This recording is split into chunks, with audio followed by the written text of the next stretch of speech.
Hello, everybody. Hey, what's going on, guys? I am Janae Strother. I'm Sean Spencer. Back. We are back. We are back, ladies and gentlemen. I gotta go out and hold up. Come on. The lion. Here. The lion. New man losing so fine.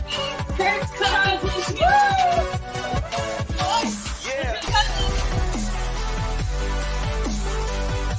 All right. I am Janae Strother. I'm Sean Spencer. And this is Let's Talk Football.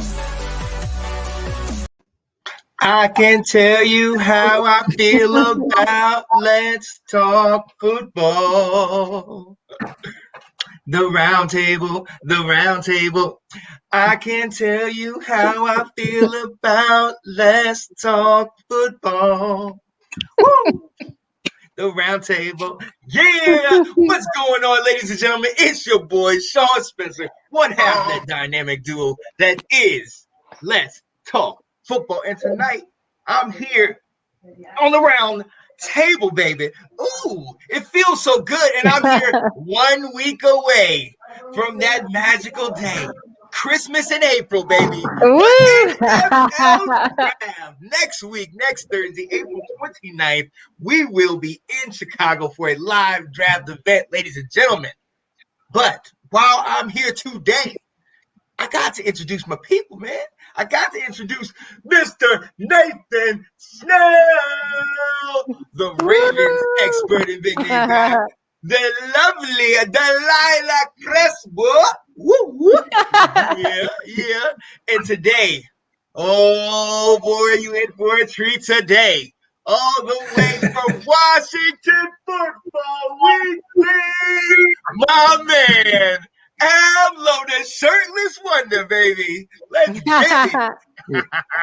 Let's go. And he came over because he, like us, is like all of us, are very, very interested in what happens in this draft. We're very interested. Now, I know there is a familiar face that is not here this week, ladies and gentlemen. He had to work. He had to take care of business. He is watching our man, Mr. I Want the Smoke, Nicholas Rosario. Yes, sir. He will be with us next week. I see you, Nathan. Get out of here. And we will, on this show, he did leave us with a gem. His final mock draft. No trades, but his mock draft. Guys, he sent it to me. I just put it in here in the banners. It's going to be great. It's going to be great, and we're definitely going to hit that. But what I want, we always. Cameron said you got to stop singing, Sean. hey,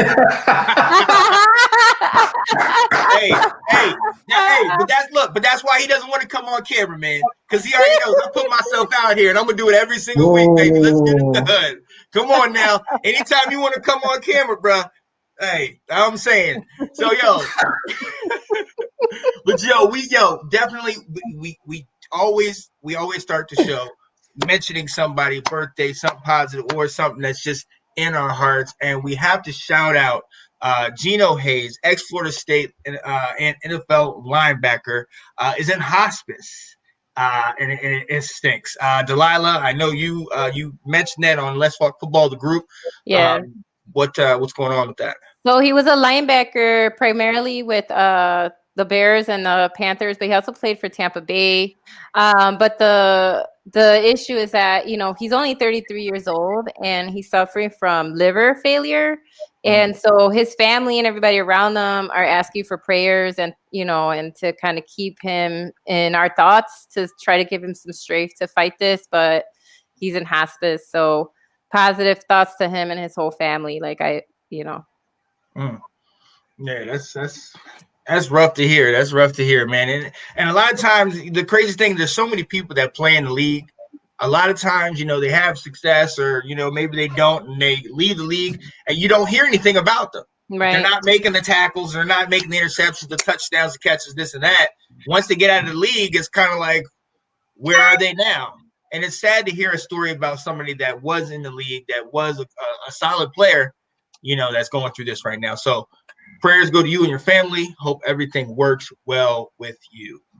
But like I said, ladies and gentlemen, we are here on the Roundtable 1 week away from the draft. And I'm going to tell you, ladies and gentlemen, if you are anything like us, okay, I'm looking at my man, the shirtless wonder here. He was telling us he was sitting here doing mock drafts leading up to the show, up even into this show as we started. He's doing mock drafts with trades, without trades. It is crazy, guys. I'm telling you, this is the best time of the year, man. This is the best time. Hey, man, what's up, baby? What's up? I'm excited. I'm so excited. I'm like what Will eggplant. Like Yep. I'm like eggplant. So it just makes me feel good to do this part. And also this is where I learn most about the players too. I love jumping on and just getting in depth to these players, see what their highs and their lows, their goods, their bads, and what their strengths and weaknesses are. And I'm all about that, man. So, I mean, come draft time, like, honestly, that whole weekend, I ignore my kids. So, Daddy's doing something. Daddy's doing something. So, I'm all about it, man. They know, man. But I'm excited. I love that. And Nathan, man, you guys got the 27th pick. We've been talking about it week after week.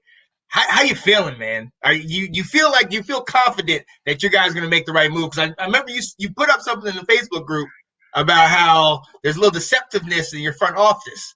So how you feeling going into the draft? I'm shitting bricks. I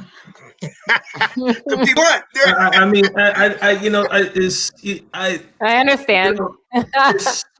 He comes out in his press conference. He's basically saying that he doesn't see a problem with the wide receiver core, but clearly, if anyone that knows football, like yourself, Ablo, and Nick, and others, you can clearly see that we need to fit.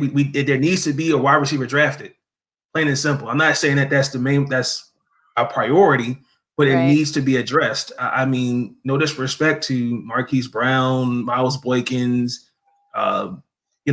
Duvernay Poche. The Ravens historically have drafted wide receivers and have never developed them. They've never gotten a chance to really eat.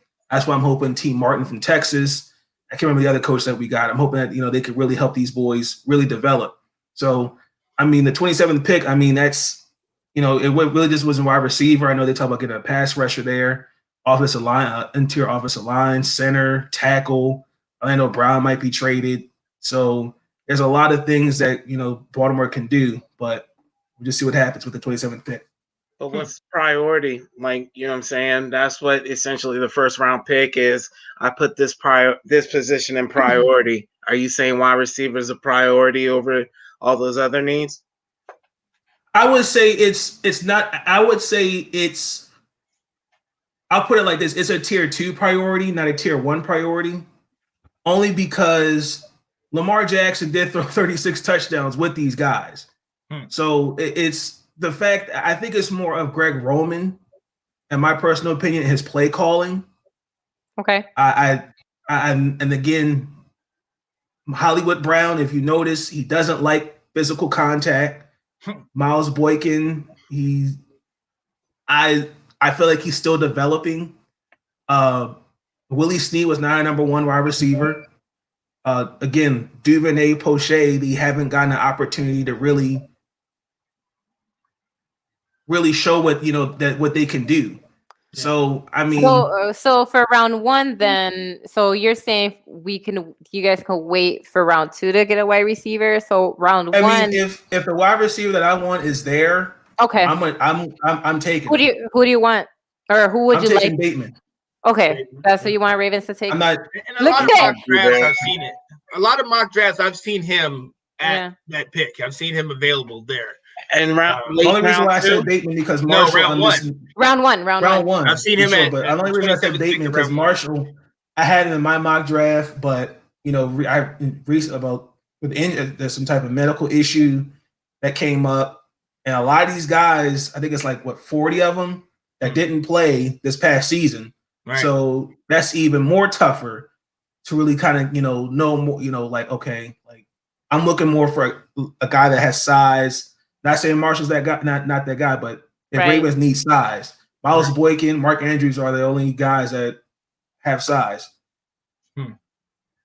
Interesting. And we will definitely go in. We all participated and did mock drafts. Delilah, we talked about. I got to come to you because we know you're a diehard Bears fan.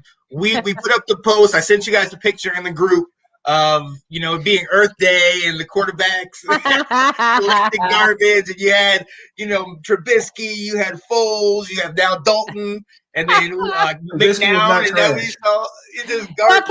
Cade McNown came in as backup. Like that's the thing that happened. He was our backup, and he ended up he ended up starting for us. But Sean, you think Kyle Orton and Jay Cutler were trash? I was a Kyle Orton fan, but overall, and Jay Cutler overall, they weren't great. They weren't.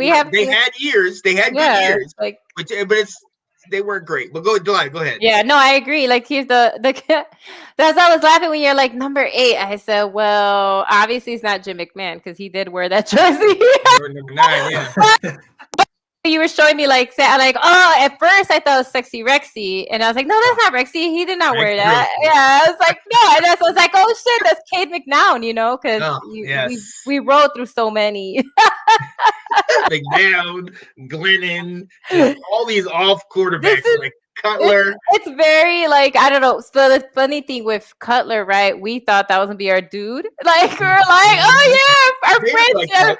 That was supposed to be our franchise quarterback, right? Like we're like, we got, we're like, yeah, he's gonna come over here and do something. Yeah, he didn't, And it's just that's why, I when we were on last week, I said Jim McMahon isn't wrong when he says QBs come to die here. And the thing is that we do get QBs that have potential, but I don't know why we can't grow them. That's what I'm saying. That's what's missing. Yeah. Is I liked Kyle. Also, I was a Kyle fan. He just couldn't make it. Yeah. We went to the Super Bowl, Rexy, but then we lost because obviously Peyton Manning is the better quarterback. So, we will. Who do you choose? Who do you choose at 20? They're not going to pick. I honestly don't see them going for, God, I always say, they're not going to go for a quarterback, but, they did, what happened last time. But I hope they don't. I'd rather they beef up that O-line because we lost a lot of guys. So I would rather we have Andy Dalton. That's it. You paid for that for him to come here. So then at least protect him. They already signed Godwin, right? So they're trying to get him receivers, and things like that. So might as well at least give him enough time to actually get rid of the football. So for me, I hope they spend time on, his protection. And so I'm hoping they pick, a guard or, what I'm saying? Just give him time. That's all, protect him. That's what I would like to see them draft. That's what I hope. But every draft I get surprised. So right. and again, guys, we do all this. We go through these mock drafts. We look and study all the films, all the experts who tell us this and that. Right. And then at the end of the day, when that pick comes up, especially for Washington, we talked about it before, Ab. If Dan Snyder comes off his yacht and says, I want that guy, it really doesn't matter. Now, you guys picked before us, so it's so it's 1920, and we're like, now we're hoping Ron Rivera takes control of that draft room, but man, what are you thinking, man? Well, I just want to recap on what they said real fast. I don't think wide receiver is a priority for Baltimore and honestly, if you think about it too, when has it really panned out? You guys drafting a wide receiver, especially in the first round, and being successful for you guys. It's just what I'm saying to me. And then I do agree with you though. You need a different type of wide receiver, a big tall guy to jump up and go get the ball kind of deal. Okay. And Bateman will be available for you guys at around 27 if Washington doesn't pick him off first. I do see us being able, like, because that's one thing we don't got, that we don't have, a proven. I mean, because we got young guys, we got AGG and we got Harmon for our tall guys, but they haven't seen the field at all. And honestly, the recipe to win a Super Bowl, like Delilah, like you were saying that it was the quarterbacks. Like, I don't think it was always the quarterbacks that faulted you guys. Like, you just need a serviceable quarterback that'll not turn the ball over. I know, but that's what I'm saying. I'm not asking for, Peyton Manning to come over here. You know what I'm saying? I just need, I know. I'm just saying that it's like you get a serviceable quarterback, which Andy Dalton is. And honestly, who's the other one that you got? Nick Foles. We didn't have Nick Foles. Yeah. I mean, he's proven to be serviceable, but we just gotta have to find that recipe with your team. You know what I'm saying? Like that right recipe. So I'll go to. I think if you get the right, a lot of it, like if you watch anything, it's always protection. Like I swear, which is why, like Cameron made a good point. I know Cutler took us to that NFC game, but then he got hurt, and then that became a whole controversy because he didn't want to come back next season right away. That became a whole. Rexy took you to an NFC Championship game too, right? That's right. You know what I mean? But that's what I mean. He took us to the Super Bowl, but at the end of the day, he couldn't. Right? He couldn't complete. He had, he made a lot of mistakes, and so. A lot of that I feel, and that's what I'm saying. Like, I want us to spend time on protecting the quarterback because a lot of our issues really has been that. Like, I don't blame Cutler for being pissed because I remember when I was reading like how many times he got sacked. I'm like, yeah, I'm gonna be walking around pissed off. Like he literally it was ridiculous. Like and I feel like that's something that we haven't really done well. Like, I don't remember the last time we had really, really great protection. We think about it is the back to Jim McMahon, right? Because who's gonna get around those guys, right? Hall of Fame line in the 80s. And so I feel like that's where I don't know why we haven't really built that up. Like, I feel like that's really one of the key issues for the Bears is never. I think it's ownership. That's front office. I think it's too much micromanagement.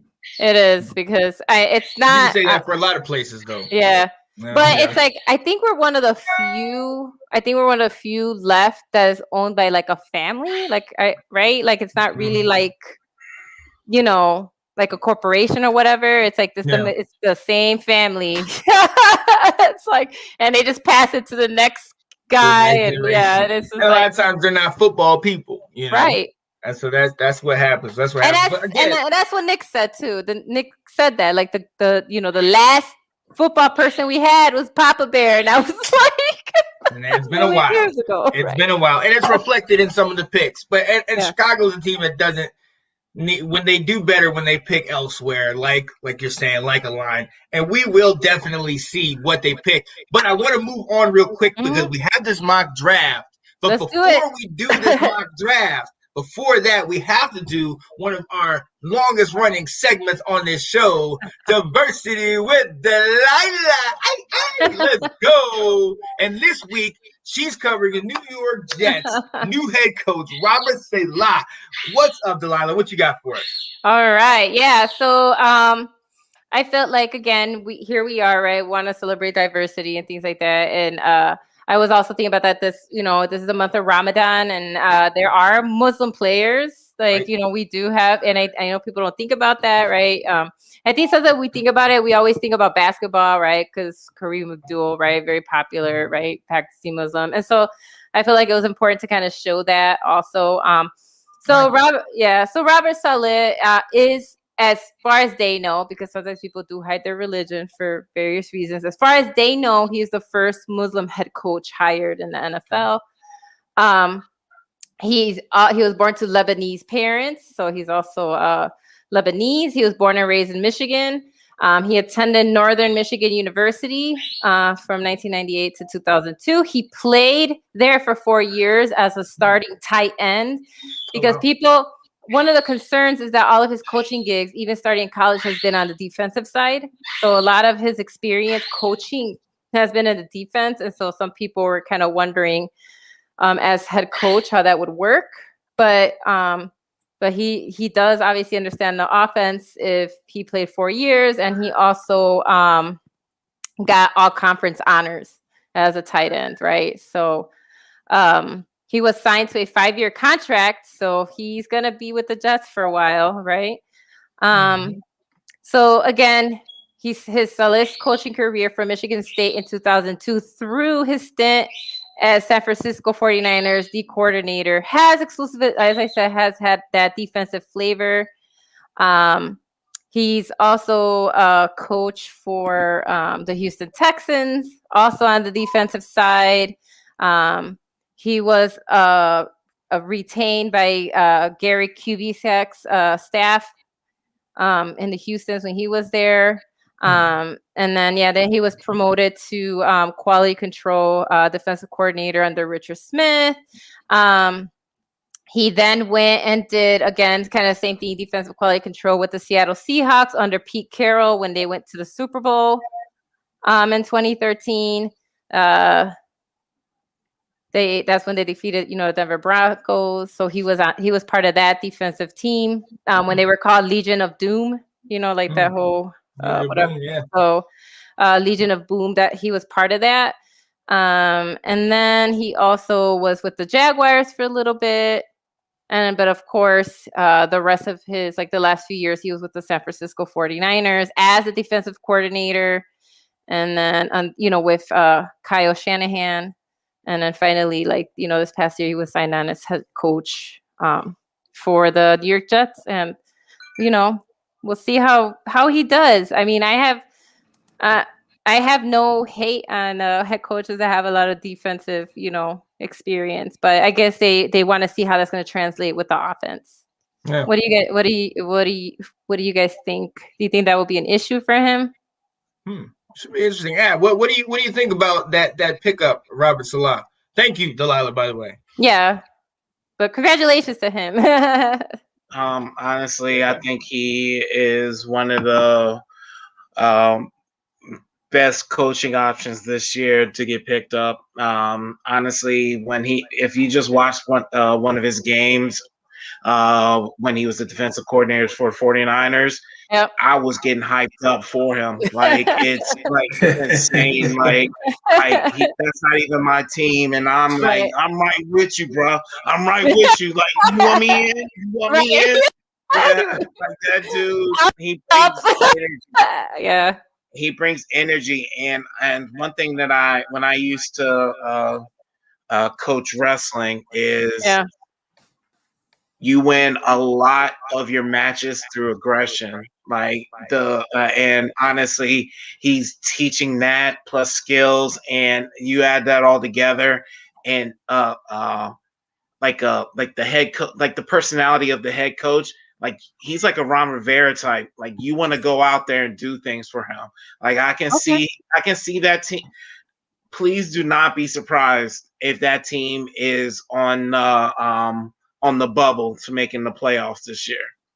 Because I think you know what? You know what though? But I think he makes a good point, because I feel like we know, right? Everybody's crack jokes at the New York Jets, right? We crack jokes on them all the time, right? People just do, and they've had a very negative last, kind of few seasons. And yeah, maybe you're right, Ab. Maybe he'll inject that positivity, that hey, kind of mentality.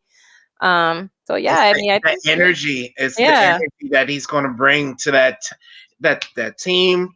Right. And the city, I'm trying to tell you, and that it's going to be that whole, you always with New York Giants and New York Jets, everyone was like, "Oh, I'm Giants." Nobody, everyone's ashamed of being a Jets fan. I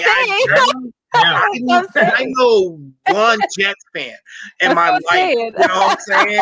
And he's been quiet for years. So you're probably right. They're coming out.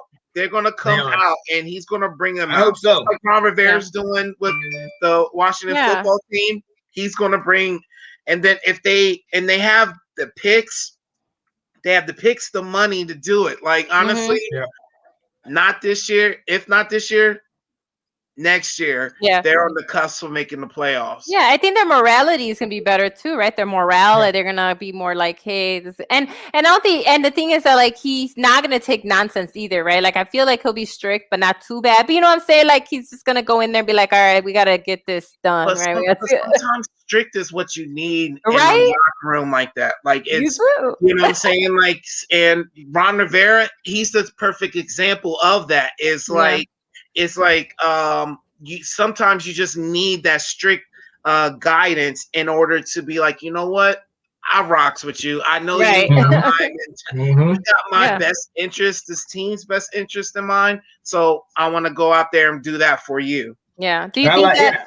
Do you agree? Do you think that because he spent so much time coaching defense, you really think he didn't learn offense? You know what I mean? Like I don't know if I agree with that, but some people do question if he could do that, like if he could coach the whole team, or is he going to just be, you know?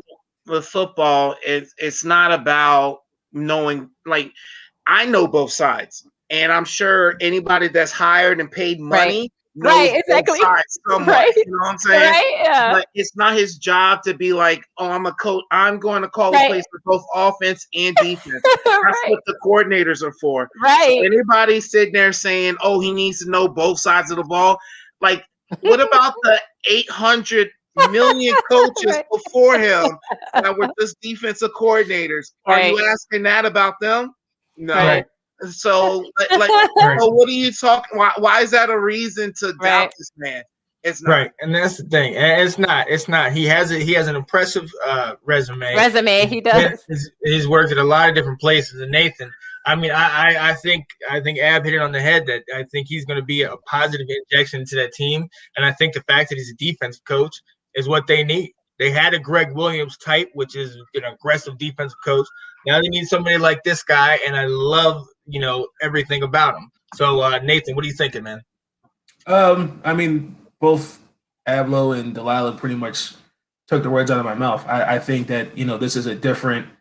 This is definitely a new direction for the Jets. I mean, let's remember the guy before him. We have to question, how did he get the job at Adam Gase in the first place? Right. I mean, he did absolutely positively nothing in Miami. Failed rebuild, and then here he comes in New York.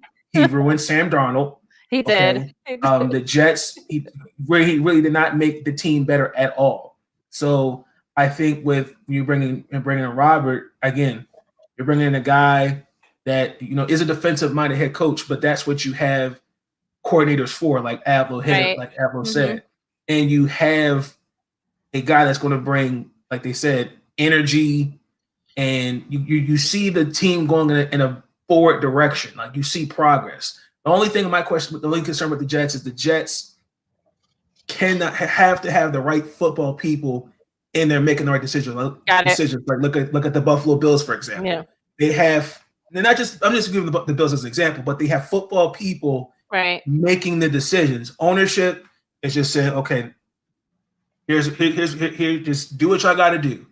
That's what the Jets have to do. The Jets, for years, I think, have always just people that do not know football, and there are just classic examples of that. Kyle Brady is a great example. Mark Sanchez is a great example. But I think with Sahala, I think this is a great stepping stone for the Jets, and I think the Jets and the Bills and the AFC East.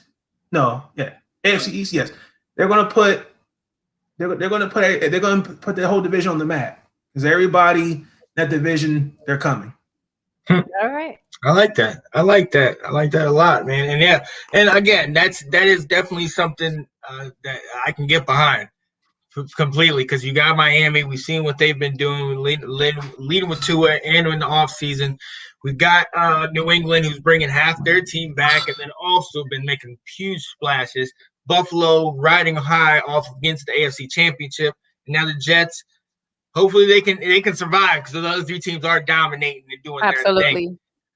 So, but this is the time when all of those things come into play. And shout out to our guy, our main man, Nicholas Rosario, who could not be with us today, but was able to bless us with his second official and final mock draft. So, ladies and gentlemen, we are going to go through each pick one by one, talk about them, see if we agree, see if we're on the same page.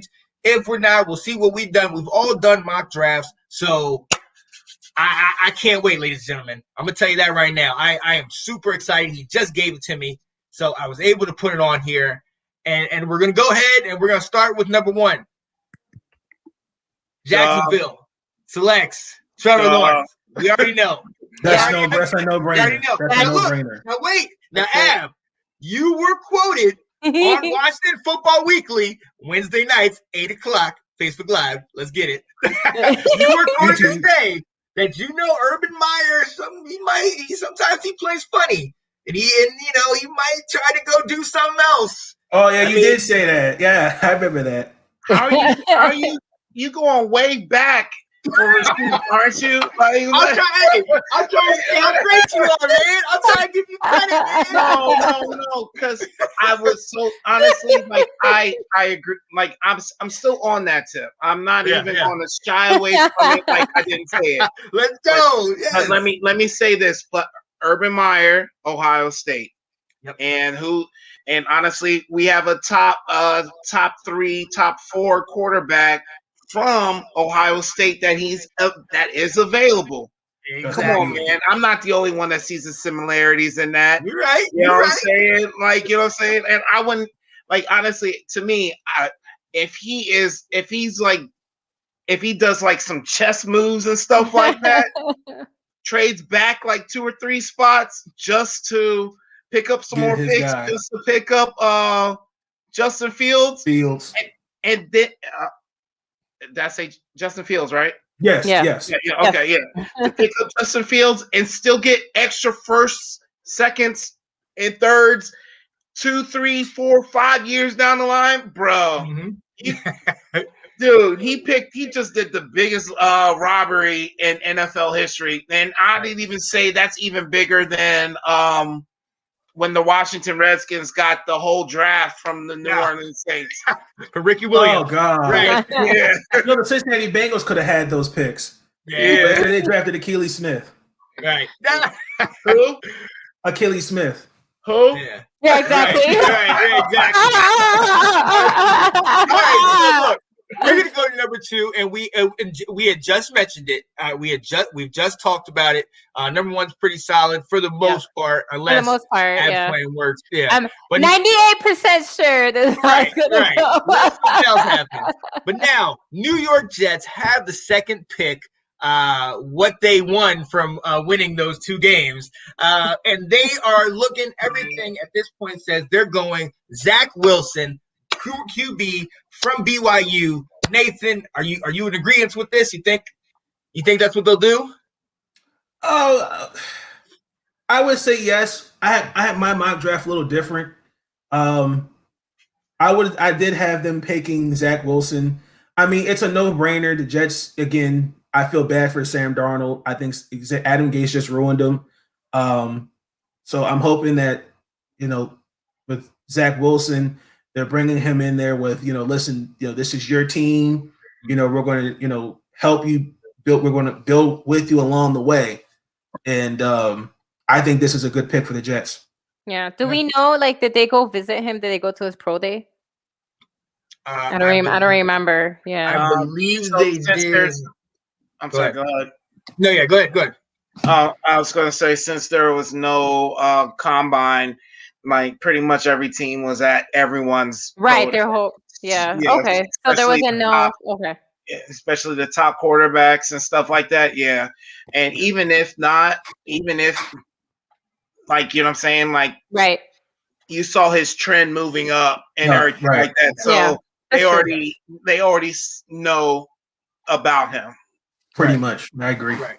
They probably had him over for dinner and hot dogs and shit. They probably bought him some nice gifts too. Yeah, I feel like this is a 95, not as close as Trevor, because who knows? New coach too, right? We just talked about him. But for the most part, this one is pretty. pretty East locked Simple, down yeah, because for they've sure. been courting him for a while. Oh, And okay, that's so different. to me, and I'll even throw his name as number one for number one too, because he did this one like across the body pass that reminded me just like Patrick Mahomes, bro. Yep. And that it was just too, and like just flick of the wrist, and it was like 60 yards down the field, and it was like on spot. It was too nice. Like Yeah. honestly, he like if especially if he has just the like inkling that he might be like another Patrick Mahomes, you got to take that chance. Oh yeah, I agree. You absolutely do. You absolutely do. But again, they got to protect him. Now Jets have more picks in this draft, so let's hopefully that's where they'll go to get, because we're all pretty much in agreement. Zach Wilson, number 2. Now, as we know, San Francisco moved up in the draft with a trade with Miami to get the number 3 spot. There has been a lot of speculation. Mac Jones' name has come up. Trey Lance's name has come up. Jamar Chase's name has come up. A lot of different people have come up for that number 3 spot. Nicholas Rosario for number 3 has San Francisco taking that spot to check Trey Lance, quarterback, North Dakota State. Ooh, Delilah. So what do you think about this, Delilah? I mean, I could see it, but I'm not sold on it like the first 2. But I feel like it's harder, right? Once we pass top 2, because top 2 seem kind of locked in. And then 3 through 5 can, like, we know probably the next 3, but the order may change, right? I mean, I could see that, but I can also see them going for Mac Jones, though. Yeah. His stock has risen. His stock has definitely risen. So recently. I think it just kind of goes down to what Kyle wants. Like, I feel like it really does come down to like what he wants his offense, who he wants kind of in that. Because I feel like he has a lot more say, like, or at least more opinion of kind of what quarterback he wants, in that slot. Yeah. So I don't know. I feel like it could be between Trey and like Mac. I could totally see them picking a Mac Jones. Like, I wouldn't be surprised, I guess, if they choose Mac Jones. Now, are we all in agreement that they are taking the replacement for Jimmy Garoppolo? Yes, because Jimmy Garoppolo, Jimmy G has been injury. Yeah. The best availability, but he has not been accountable. I mean, he took them to the Super Bowl. I mean, he played a part, but injuries. Right. No, so, I know. I mean, and on top of that, like, you got to think about the future. So, I mean, draft a quarterback now, let him learn behind Jimmy G, and then let it be whether it's Trey Lance. I have Justin Fields. Have San Francisco taking Justin Fields at 3. Okay. I have him just learn, and then he's the guy for the following year. Okay. What do you think, Ab? So I have Justin Fields also, but because I think Justin Fields just fits in that Kyle Shanahan type of offense. Like, he's huge and he runs a 4-4, 4-3-4-4. Dude, that's insane. You know what I'm saying? So, and Mac Jones, I just don't see that in him. Like, honestly, that's some baby face stuff right there. Like, he's still like got another year or 2, which possibly is what he wants, is to mold him for a year, since he does have Jimmy for another year. That was my thinking, but I mean, it could go your way too. Yeah, but I think just the way we know how Kyle runs. He was our offensive coordinator for 2-3 years. You know what I'm saying? Right. So we know how he runs and stuff like that. He likes those RPOs kind of things. You know what I'm saying? So to me, I like Justin Fields in this, but honestly, with all the rumors, because if San Francisco jumped up to number 3 to pick a quarterback. For sure, absolutely. Like that, we'll just say that.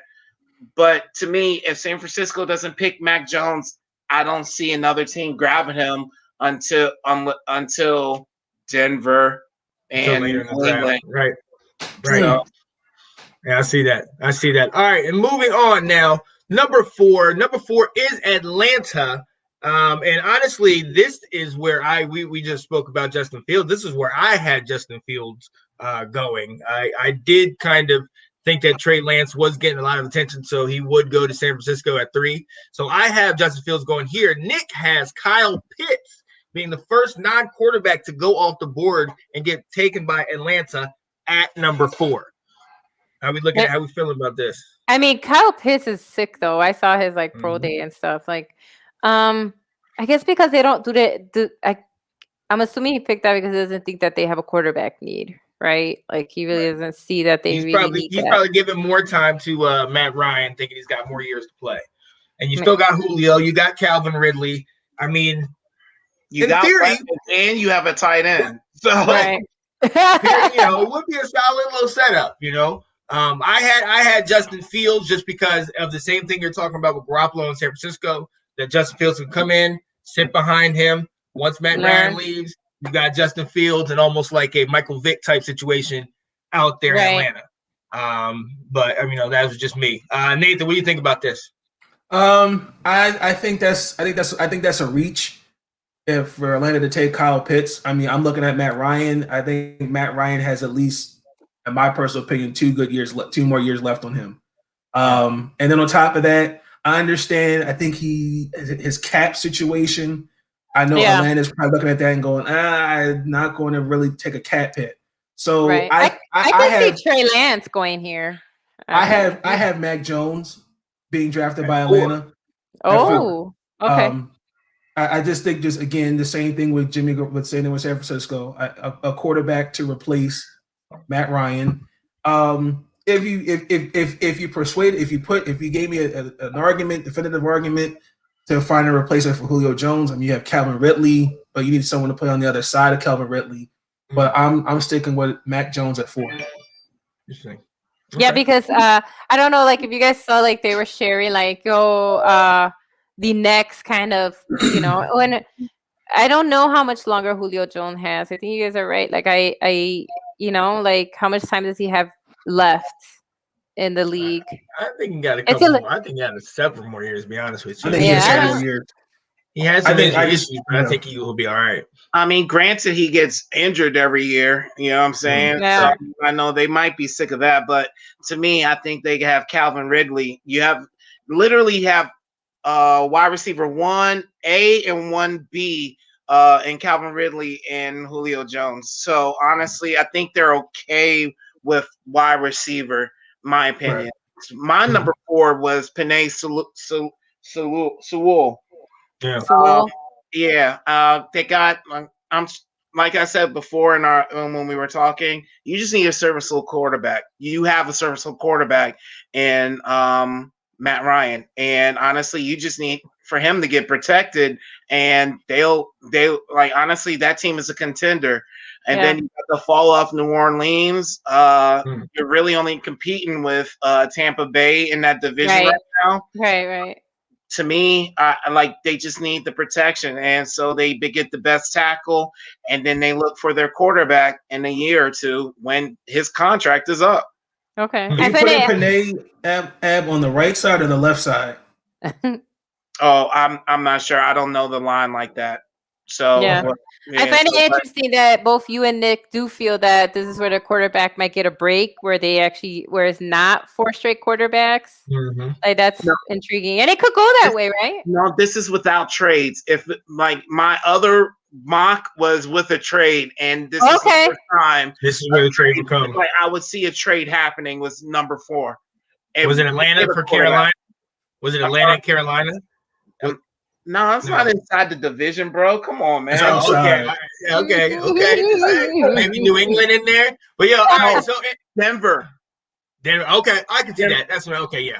Because they're Denver, you got to think about it. New England would have to literally give up 2 first-rounders to make up the 15 or 4. And they're not going to do that. They're not going to do that. Not going to do that. Bill Belichick's not doing that. So Denver gives up 1 plus some change, and that's sufficient. Right. It's like a good trade, Right. But for New England, it'd be a reach. You know what I'm saying? Right. They I agree for it. So I agree. All right, so to move on to number 5, and you guys actually have, you just mentioned him. He says, and I actually have the same one. He has the Bengals I do taking too. up. I do. Yeah, I do Penei too. Sewell from Oregon at this spot. I think the reason why he will fall is because he didn't play. He opted out a year ago, and so he has that year of rust. I mean, I could see Atlanta taking him, but I definitely think I've some reason I've been eyeing him at 5 going to Cincinnati, Right. helping that quarterback. Help Burrow out. Yeah, give Burrow some help. Because I mean, you got again, Joe Burrow. I value left tackles. You know, because again, they protect the blind side of the quarterback. I mean, they signed Riley Ruff for a couple years, but you need somebody. Joe Burrow is young, and him going getting injured. No offensive line to protect your investment. Right. Like and that's what they need. You gotta build an offensive line. So And we know that this kid, and I call him a kid because he really is young, but he's so huge, right? When I think about it, but he is so good. Like they showed like his reels, and he's just like, it's hard to get around this guy.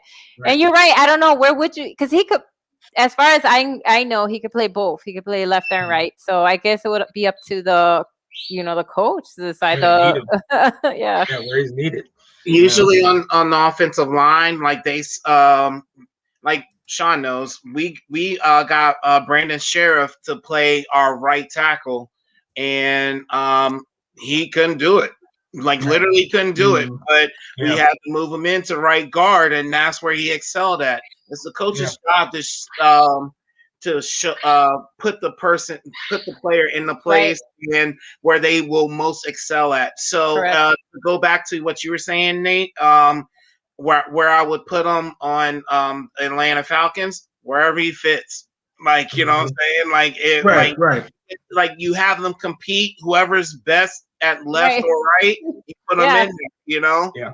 And if not, he's there for next year and have to do it all over again. Yep. I like that.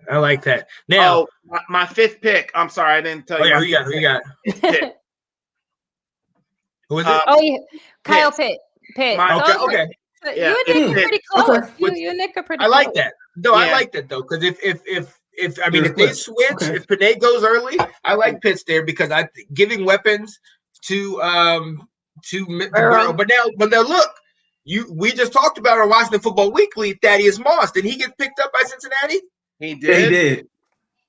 That'd be an interesting 1-2 punch if he healthy Thaddeus Moss and Kyle Pitts. I like that. Or they could find another a basketball player like the one y'all saw. Yes. 0% body fat, baby. Let's go.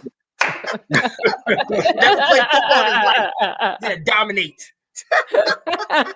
Yo, let's move on. Number 6, Miami. We've talked about them. They went and they made the trade for number 3, pushed them back to 12, then made the trade with Philly to get up to number 6. Mm-hmm. This is where Nick says Jamar Chase, the first actual wide receiver, will go off the board. Wide receiver from LSU.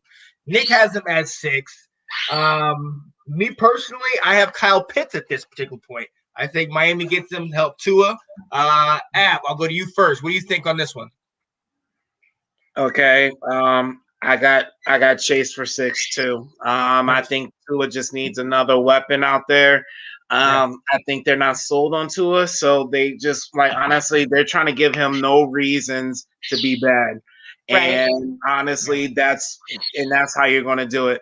I think it was a reach for the only other justification I would have for this spot is Slaughter, but is it Slaughter? Rashawn Slater, from Northwestern. Yeah. Just for protection wise, you know what I'm saying? You can never have too much protection, and especially for a young quarterback. But Chase is the pick. I think it's a reach for Slater, but Chase is the pick right here. I like that. Delilah, what you got? Yeah, I could totally. So for them, I definitely would see they're either going to go for a tight end or a wide receiver. They're definitely that's that. For me, that just makes the most sense. I mean, they're gonna go with Tua, right? That's what we already know. That's who they're going with, and so I don't see a problem with these swapping, right? I could totally see him going at 5 or 6. Both. It's right. Right. It's like, but yeah, I agree with Ab and with Nick that Tua needs offensive weapons, and so I do see Miami going for either Jamar Chase or Kyle Pitt. So, Nathan, how you feeling? I think Jamar Chase. I think that's. I'm not going to say that's a reach. I think that's a great pick. I personally have Rashawn Slater, Miami picking him. Only reason why because I'm looking at their offensive line. They just signed DJ Fluker. I'm not that big on Austin Jackson yet. Jesse Davis is okay. I think they just need more protection for Tula. I'm not saying that, I go like Ablo said it earlier. I don't think a wide receiver for Miami is as important, but I think they can get a wide receiver second round, third round. So I'm going Slater with this pick. Yeah. And remember, Miami has the 18th pick. So I'm guaranteeing you one of these stud wide receivers will most likely be there at 18. So I definitely see what you're talking about. And now at pick number 7, and this is where I think it starts to really start differing for people. This is where him and I differ. At pick 7, he says Detroit will pick Devonta Smith, wide receiver from Alabama, the Heisman Trophy winner. Interesting. I mean, I think this is what Detroit does, get random wide receivers and things like that. One thing that did kind of stick to my mind, I was looking at one of the mock drafts or one of the like little pro day things, and they said that at his pro day, he is, I think, $166, like 166 pounds, dripping wet. Soaking wet. And I'm like, oh. That's a problem. Yeah. So I don't have him going this high. I have Micah Parsons going this high. I think, it always helps to get with that coach in Detroit and how he's kind of like, we're going to beat you down. And if you beat us down, we're going to eat your kneecap and, all this type of stuff. I think he's going to be that type of Micah Parsons. We talked about it on Washington Football Weekly. How Micah has had little issues with little altercations and things like that within the team. So I think that personality with Detroit, with the rebuild, I think that would be a solid pick. Delilah, what do you think for Detroit at 7?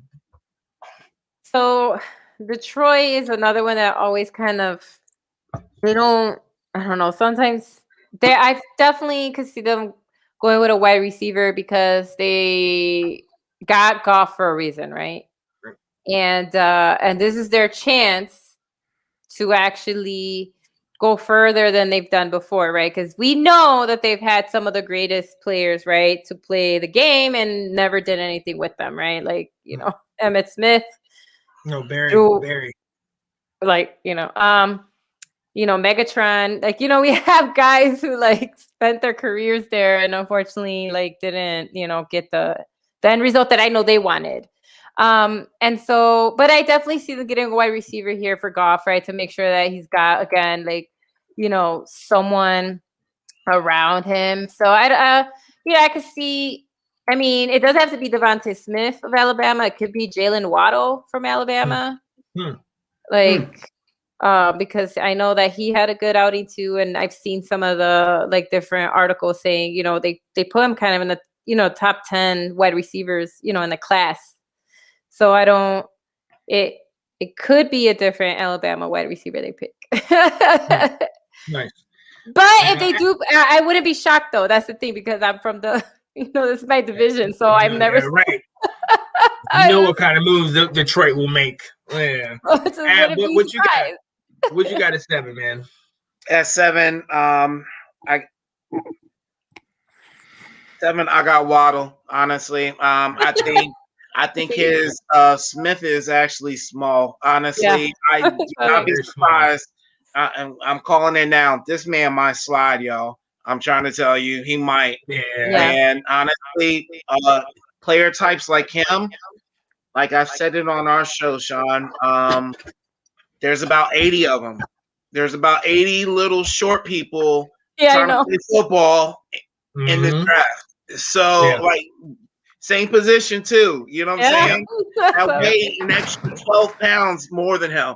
So Yeah. like it's like you know what I'm saying? Like I know he has the Heisman, but Yeah. to me it's just that once you get into the league, it's a different monster. So That's to why me, I chose his buddy. That's what I'm saying. Exactly. I think he's too small. And honestly, I mean, prayers that he does well and everything like that, and he's going to have a great career. I hope he does. But Waddle's the pick. Waddle is the second best wide receiver, and I mean he's a little taller, a little meatier than him. Like you know what I'm saying. So, boom. And Detroit needs a.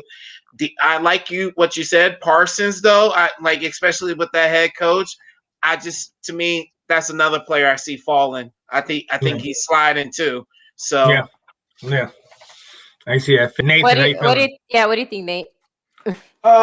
So I'm looking at Detroit and I'm looking at the needs. A wide receiver, defensive end, edge rush, linebacker, corner, safety, and I'm looking at really who left primarily on the offensive side.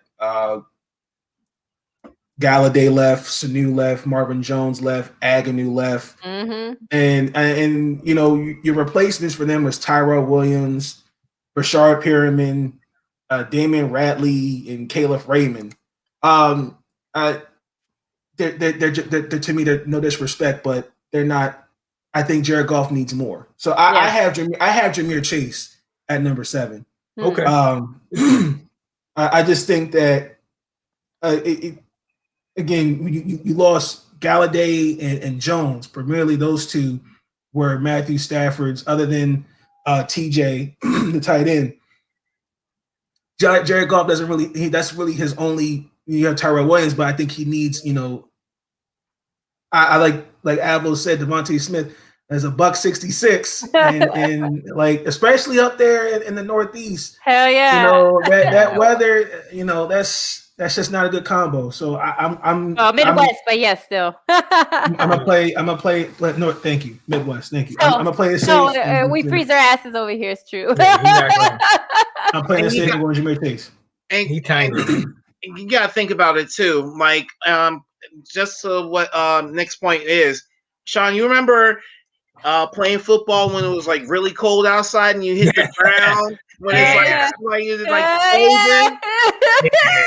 That's not for the little people, bro. It's not. Oh, let me tell you. No, don't oh my God, the defense will eat that kid up. That's like 2 hits at the same time, bro. Yeah. Oh my God. You talk about running out of bounds. Let me tell you. I'm just playing. I'm down. This is where the Packers and the Bears defense will eat up that little kid, just demolish this kid, because those are seasoned, veterans that we have on both teams, and they're used to playing in literally below zero tundra. The one thing they're going to tell Devontae, he's going to put at least a good 15 pounds on. Maybe that's what it is, right? He's gonna have to, he's gonna have to put on some weight. And it's gonna come down to that. It definitely is. But yeah, he might end up being, a kick returner with that size, whatever. But we'll see how it goes. He needs a warmer weather climate team for him. Right. Yeah, Florida. Moving on, we are going to pick 8, which is Carolina. Okay, let's see. Nicholas says that Carolina will select Rashawn Slater, offensive lineman from Northwestern. Who did I go? I'll go Nate first this time. Nathan, what do you got? Well, this was kind of tough. I looked at the needs. Carolina, they got Sam Darnold. You guys just signed where I was here from Carolina, Curtis Samuel, yeah. Curtis Samuel, tight end, corner. So I'm looking at the guy that Nick just picked in this pick. I have Carolina taking Devontae Smith. I think I would say to play on the other side of DJ Moore. And again, let's not sleep on the fact that you have Teddy Bridgewater, who to a team could be, hey, what can I give you for trade for Teddy Bridgewater? So Right. I think an offensive lineman, again, you can find offensive linemen through this draft easily. It doesn't have to be like first 32 picks. Right. So I think I don't want to say Nick's reaching right there, but I'm going with Devontae Smith. Got you. Honestly, I piggyback on what you said about how, and we've mentioned this on the show, how Bridgewater, I don't know what happened. I don't know who he wronged in Carolina, but they seem to be already ready to move on from him. Mm-hmm. So in my mind, I thought, well, this is where they're going to get a quarterback. I have them picking Mac Jones at 8. Because apparently they're trying to get him out, so I feel like they're going to move on. Darnold. I'm not sold on. I think, but this is what I'm thinking. I'm thinking Bridgewater. They're going to release or trade Bridgewater. So I'm thinking it's just going to be Darnold and then another quarterback. I don't think I know they put all that money in Darnold, but I still don't think they're sold on Darnold. I think they would get another quarterback there or that's where trades would also come in for me. Because I think Carolina might make a move of trade. But that's just me. Because I think Bridgewater's going. Now, if Bridgewater was staying, because haven't we all mentioned that we think Bridgewater's out in Carolina? Yes, because they're taking costs for him, as well as about their pick too. About they're willing to work with their pick. Right. So for the right. I think he's getting the Alex Smith treatment too. But who's the next guy after that? If you got Darnold and then now no Bridgewater, who's the guy? It's not Kyle Allen. He's with us in Washington. They don't have anybody else. So I could see them going for Mac Jones, who a lot of people, the jury's out on. Some people are high on him. Some people are low on him. So I think they would get a steal right there and then have a little quarterback competition. I'm sorry for Darnold, but with that coach that's a second-year guy out of Baylor, I think Rule would make a decision like that. That's just me, but let's put it out. So, Ab, what you think, man? So, when I'm just throwing out what I did. Devontae Smith on my trade draft. Yeah. I did Devontae Smith. Yeah.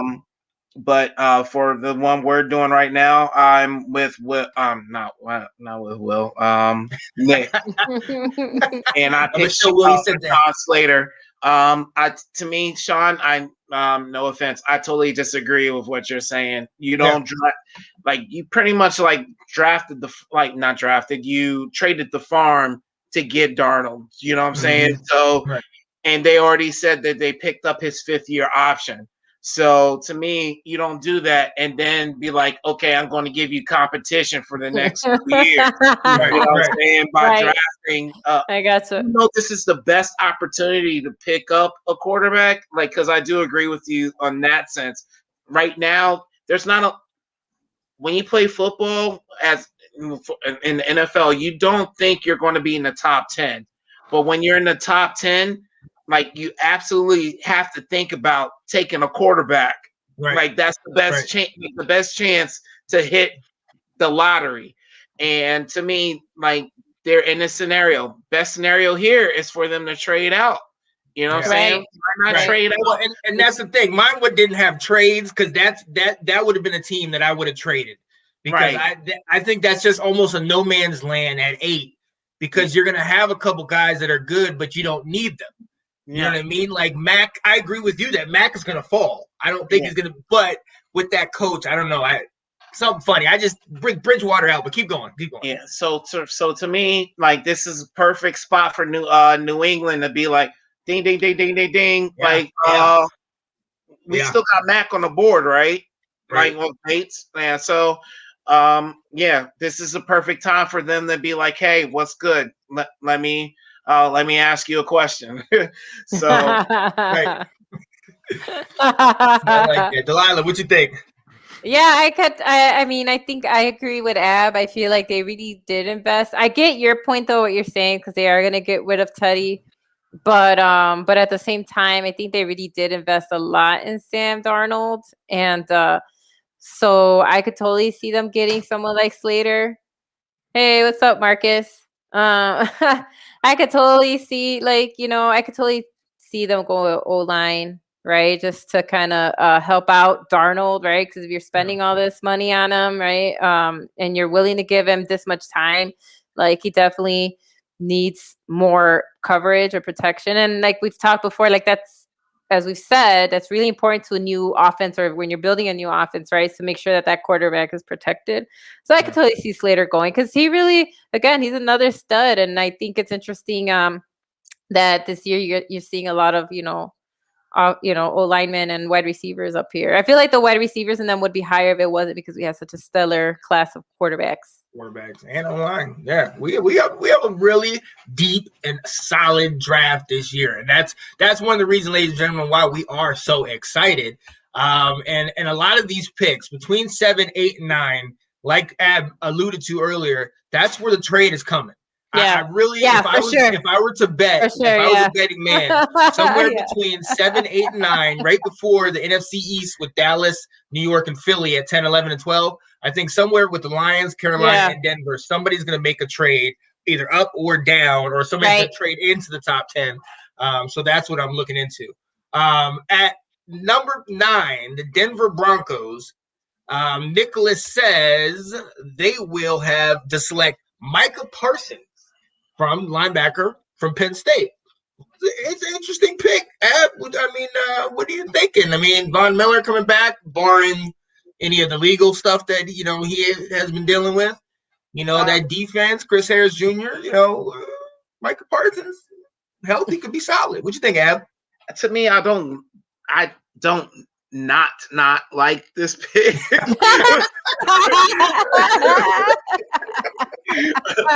But to me, not. So what I'm saying, Micah Parsons, to me, I think he's gonna slide. I don't. I think.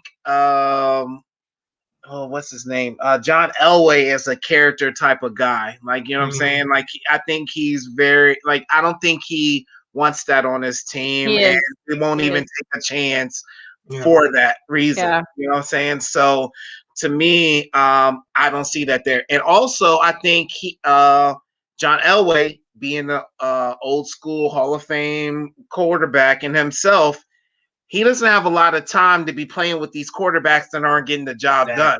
You know what I'm saying? I was gonna ask that. I'm like, are they really sold on Luck? Like, I don't even though Luck is, like, to me, you shouldn't just give up on a quarterback. Luck had literally one full season, and he was like, oh, okay.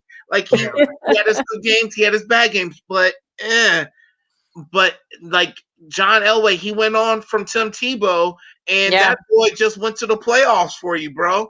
And you know what I'm saying? You know what I'm saying? He went to the Super Bowl for you, and you gave up on him real fast. So, like, to me, like, honestly, I think he's going to go quarterback. Honestly, if there's a quarterback available here, he's taking that. But my pick for number 9 was Mac Jones. Boom. There it is. I already said it. So do you think that Trey Lance will go as high as Nick thinks, or do you think he'll go lower? Or would this be where Trey Lance could fit in? Oh, I see Trey Lance being like all those other quarterbacks being like 1, 2, 3, 4, and then Trey Lance being like what, like B. Like, these are A's, and he's like a B. Like a very, very close B, but very B. And like, honestly, again, this is without trades. So no, I know, for sure. You know what I'm saying? So, like, Trey Lance, like, I think a team will reach for Trey, but with no trades, I think he'll fall. So, nice. Delilah, what you think? Yeah, I mean, I agree. I think he's gonna go for a quarterback because I know you hate John Elway. but he really is. That's just who he is, right? He's like, I'm one of the best quarterbacks ever, and I mean, he is. I mean, I can't take that away from him, even if he is a jerk, right? And I know why people hated him because he threw that fit. Like, I know why people don't like him. However, it doesn't change the fact that he really is a quarterback guy, right? That's why like he was excited when Peyton was on his team, right? He loved that dude. Because that's just who he is, right? He's like Tim Tebow, boom, you're out, like, right? He didn't waste no time. Like that kid went in there, like did once, and he's like, you're gone, like. And I don't think that he's sold on Locke, and I don't even think Denver fans are sold on Locke, you know. So it also comes down to that. Like I don't even think the Denver fans are actually happy with him. And I agree with App too. Like he just played the one season. He did have some games that are actually really good, and then he has some, you know, that kind of bombed. But I definitely see him going quarterback here also. Whether that's Mac Jones or Trey you Lance, know. Yeah. What you got, Nathan?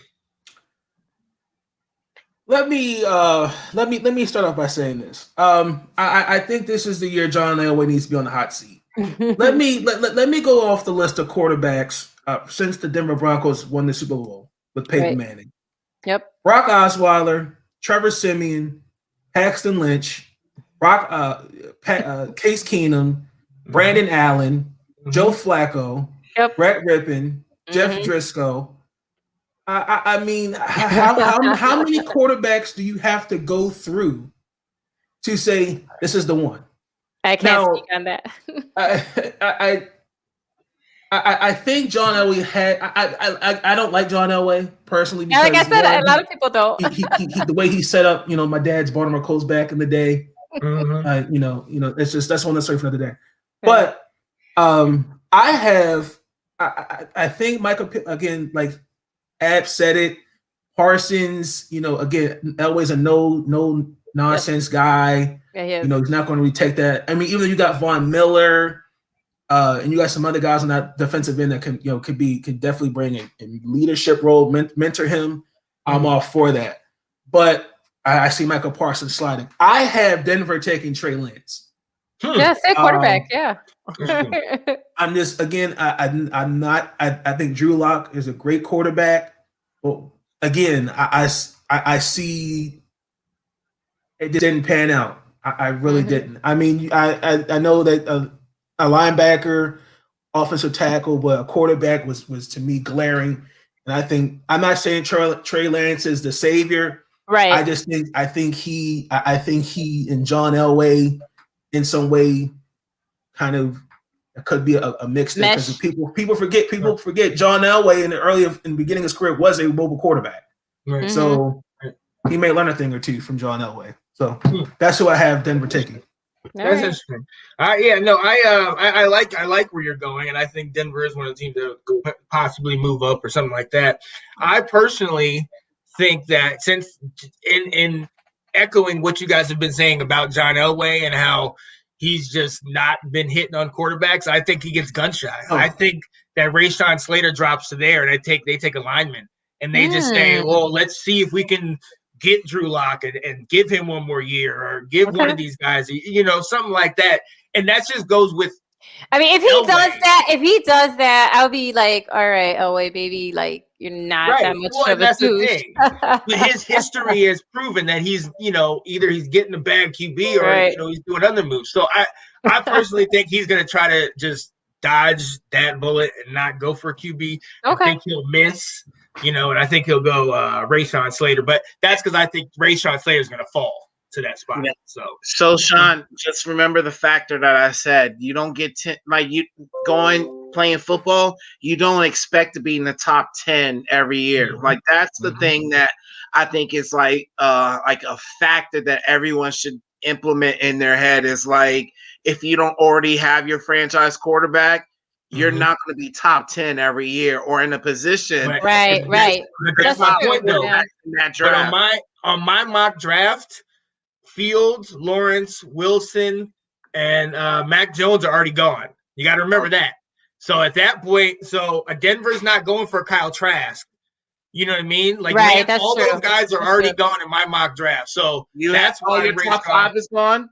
Yeah. All my guys, I got Trevor 1, I got Zach 2, Lance 3, Fields 4, and Mac 8. Wow, all my 5 guys are gone too. Yeah. So that's why that's why I say that's the only reason why I say Slater's going to drop because I think somebody's going to reach up for a quarterback, and I think Okay. Slater's going to be the best available guy there. My bad, right man. there. I got Yeah. it. All right. Cool. Cool. So, All right. Number 10. All right. So now we're at number 10. And ladies and gentlemen, I'm going to start coupling some of these picks. Yes. So we're going to go 10, 11, and 12 because it is getting, we are taking our time on this one. But there's so much good stuff on here. I don't want to miss anything. There is. Yeah. So I'm going to go through these next 3 picks. These are NFC East picks, and Abum, come to you. Nick says he has Dallas taking Patrick Surtain at 10. At 11, he has Jalen Waddle. And at 12, he has Philly taking J.C. Horn. What do you think about those top 3? Are those 10, 11, and 12? So he has Philly taking J.C. Horn. I think I'd argue that because I think Philly needs wide receiver. Like, you know what I'm saying? Like, if quarterback, like you got a quarterback that you want to prove, like, but you're not going to give them the same wide receivers that didn't work out with this prior quarterback. So you definitely need wide receiver here. So I disagree with that a bit. And so Jalen Waddle at 11. Jalen Waddle at 11. I had Waddle already at number 7. So So did I with Detroit. Yep. Yeah. So 11. So Giants, to me, they like just from being the NFC East fan, I already know that they need help. So like offensive line, they need help legit on offensive line. That's Daniel Jones's crutch. Like he doesn't have enough time to process plays. So to me, I'm going offensive line right there. Okay. And we said number 10, Patrick Surtain, and I agree with that. So so number 10, Patrick Surtain. I think Dallas loves drafting cornerbacks in the first round. You know what I'm saying? If it's not an offensive player, offensive beast, it's a cornerback. Mm-hmm. And just to add to like the thing that I added to blow your heads off, I had Dallas moving up to the number 4 pick. Woo! So that was on my trade. I had the Dallas moving up to the number 4 pick for Pitts. For who? For a receiver or for who? Pitts. Oh, for Pitts? Oh, for Pitts? Yes, for Pitts. Yeah, they don't have a tight end. Yeah, so I had that, but I hate you for that. Okay. That's not right. So number 10, Surtain, number 11, Darisaw, and number 12, Devontae Smith. Nice. All right, now next we're going 13, 14, 15. Right, Delilah. So Delilah, Nick has at 13. He has Christian Darisaw from Virginia Tech. Okay, I like that one.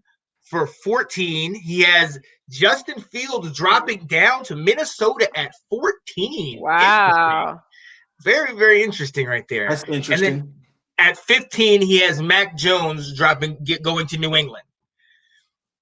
Okay. So let's start with 13. What do you think? Chargers, Christian Darisaw. They need an O-lineman. Yeah, I'm okay with that. That makes sense. That makes sense, yeah. This is where, so I know where people are saying that Justin might fall. I just don't think he'll fall this much. I get the experts saying I just don't see him going this far down. I really don't. I don't see him falling to 14. It's just, especially he actually went out and proved himself on his pro days and stuff. Yes, pro day was nice. So before that, his value was dropping because we were saying he has an attitude, even though whatever that means. He's black. He's black. Let's just say that. He's black, and we have a problem with that. Let's just say that, bro. Narrative. Yep. All right. So anyway, I just don't see him falling this far down. I really don't. I agree with that. So and Mac Jones, I can see falling or rising up. I feel like Mac Jones for me is that Trojan horse because he's either going to go, higher than we think, or he really will drop down this much. Like it's very weird because I feel like a lot of people are sold on him. They're in his corner. The other people are not sold on him and they're not in his corner. Like, I feel he's going to be one of those, like, there's no in between. Like, either he's going to fall way down or he'll go higher than we think because someone out there is like, this is our guy. Like, right. But they will definitely pick a quarterback. I do think that the New England, because stuff that I have, a lot of experts that I read on have said, because he's not, even though he's bringing Cam Newton back, they only signed him for a year. So I know, they gave him one more season. Bill and New England aren't really sold on him. They're just giving him like, okay, like last year was, what it was. But I definitely see him going quarterback here for sure.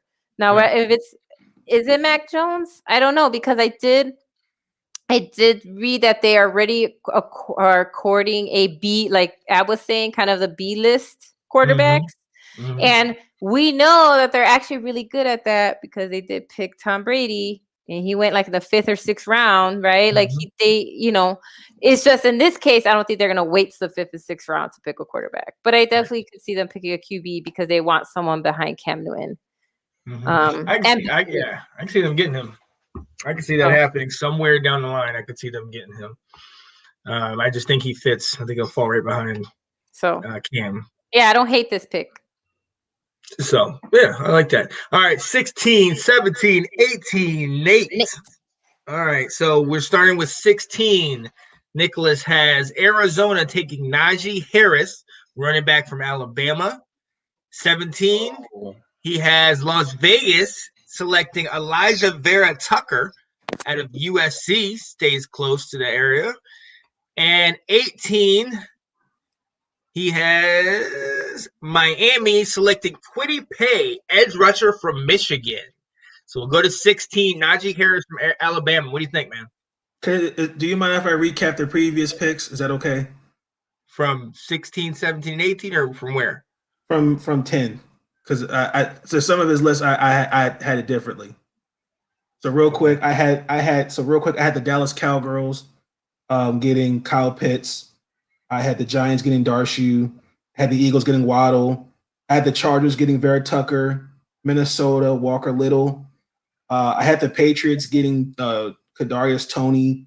I have the Arizona Cardinals actually getting Christian Barmore, defensive line. Okay. I think they can beef up that defensive line for sure. The Oakland Raiders, I ain't calling them Las Vegas. To me, they'll always be Oakland. I have them getting Patrick Surtain II. Wow. This was kind of tough. Again, I looked at they needed an offensive line, tackle, guard, and a safety. I could have went with Trevor Mooring from TCU, but I'm going with Patrick Surtain. And then the Dolphins, this was also kind of tough. I had, again, they have tackle, guard, defensive end, and edge. Y'all won't hate me for this. I went with Najee Harris. Really? Okay. I can see them using a running game. I can see them needing a running game. Who? Miami. Najee Harris, Miami. Oh, I don't hate that. No, not at all. I can see that happening. I can see that. Very well. All right, next 3. And did you purposely do that so you can say who your pick was? No, I saw the time and I was like, we were on 10. I was like, we were on 10. I was like, damn. Yeah, right. We gotta get. We were going slow. We're going slow. No, I'm just. But and the thing is, I think that's kind of how it's going to happen on draft night with those 10 picks. Those first 10 picks are going to be in, but it's going to be a lot of conversation. Once you get to 10, 11, 12, 13, then have trades and things. People are going to start knowing what they want, what they want to do. It's going to have like 15 minutes between each pick, isn't it? Like it's like 15 minutes. Well, yeah. 15, so right. But if somebody trades up, I'm saying they kind of like, we know we're trading up because we're looking at somebody specific. That's what I mean. Okay. Yeah. Right. But all right, at pick 19, Nick says, and I agree with that. I've been talking about it on Washington Football Weekly. Jeremiah Owusu Karamoa, linebacker from Notre Dame. I have Parsons. Yeah, Parsons. And I've heard some people say he's dropping there, but I think Ab made a good point on why Denver wouldn't get him, and it's the same thing applies with us. Is that Ron Rivera is a disciplined guy, and you have another coach with Jack Del Rio, who was also a linebacker, played in the league, and then coached. I think these are disciplined guys, and if there is a discipline issue with Micah Parsons, I think they would pass on that. Yeah. I like this. I think this is this is kind of where I've been going the whole time. This and Xavier Collins. Ab, you kind of wooed me on Jeremiah okay, and as I've been following up on him, I like where he's at. Number 20, Nick has Landon Dickerson, lineman from Alabama. So interesting on that one. I didn't have that. I had a different direction. I think that's a reach. That's a reach. For Landon Dickerson? Yes, right. I think that's I had him reach. going later. I had him going later. That's like second or third round right there. Like for real, for real. And Dickerson's nice, but I agree. It's a reach. But he's not going to, there's other people that are going to go for. I definitely think that's earlier. And the I 21st haven't taken Elijah Moore. Oh, okay. The 21st pick he has for Indianapolis, he has them selected Kadarius Toney from Florida, which is interesting to help Carson Wentz and things like that. All right, so 19, I agree with this. I go this way. This is actually who I had in my mock draft, Jeremiah okay, and I've been on footage saying this for about a month or two now. Right. At 20, I completely agree with you guys. I think he definitely reached. I think Dickerson is somebody that you can get second round. Like you can get him early second round. I personally went, seeing as they lost the guy that we always talk about, Delilah, your punt returner that turned running back. Cordero Patterson. Cordero Patterson's out. You have Allen Robinson, but he's still kind of frustrated. You need to get somebody to help him. So I went Rashad Bateman. I think that might have been a good receiver. I don't know. I was gonna think that, but then we signed Godwin. And that's why I was like, I don't know if we'll pick a wide receiver this high up. Godwin. So that's the only reason. Godwin. No. All I'm saying is, I'm thinking as like the damn Bears ownership, and I'm saying because they signed this guy, I just don't see them picking. I hope they do. I'm not saying it's not a bad idea. It was a 1 year. It was a 1 year deal. Yeah, it's just a 1 year deal. Yeah. So to me, not draft, but if you sign a guy to a 1 year deal, you're like, okay, I'm still focused on what my team needs. I would hope. I wanted them to. I wanted to. So to me, I got this guy. I wanted to say this. I'm not trying to interrupt. I'm sorry, but no, Terrence please Marshall. Listen. Terrence Marshall. Okay, yeah. Listen, I like that. I like Marshall. I hope so, but yeah, I just see them picking old linemen here.